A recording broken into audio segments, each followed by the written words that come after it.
Ayan. So itong Japan mat na mabibili nyo dyan sa Yellow Basket, dyan sa baba, o dito. Explain ko sa inyo kung paano natin ginagamit ito sa jugals. Napaka-effective nito, lalo na kung malalaki yung filtration nyo.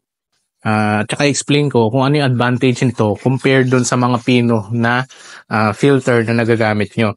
So dito meron ako dalawang filter. So ito gumamit ng Biosponge filter, yung black. Ayan o, nakita nyo?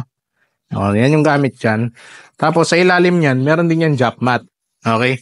Pero ang kinaibahan nito, masyadong pino to. So ito, ginagamit ko lang to para i-prevent yung mga dumi sa ilalim para umangat. Kaya sa ilalim, meron tayong Jap mat. Tapos sa taas, Biosponge filter na. So ito na guys yung setup natin dito. So yung Japan mat, ginagamit natin yan para isang mechanical at saka biological filtration. Kasi pwede rin yung biological eh.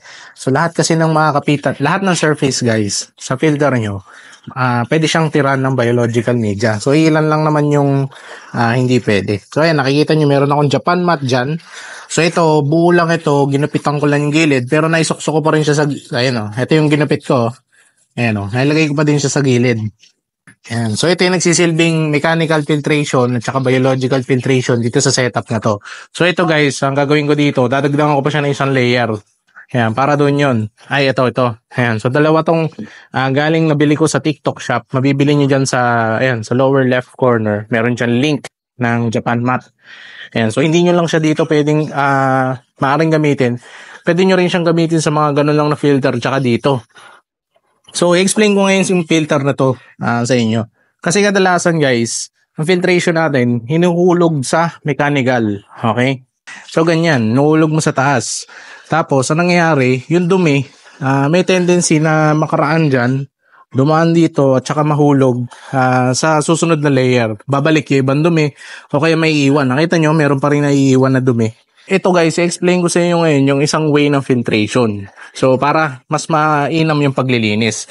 So, ngayon guys, ang mangyayari dito, galing dun sa pond natin o dun sa storage box natin sa stockan ng isda, magta-travel yung dumi sa ilalim.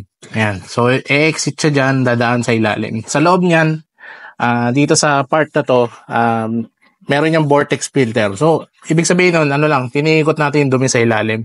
Ngayon, yung solids, yung mga dumi, may sasettle yan sa baba.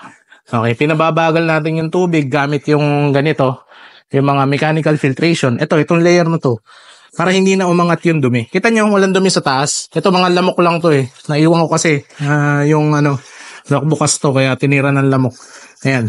So, hindi umabot yung dumi dito sa taas. Yung pump natin, hindi dumudumi. Ayan o. Kapag wala yung lamok ayan, yung mga patay na lamok.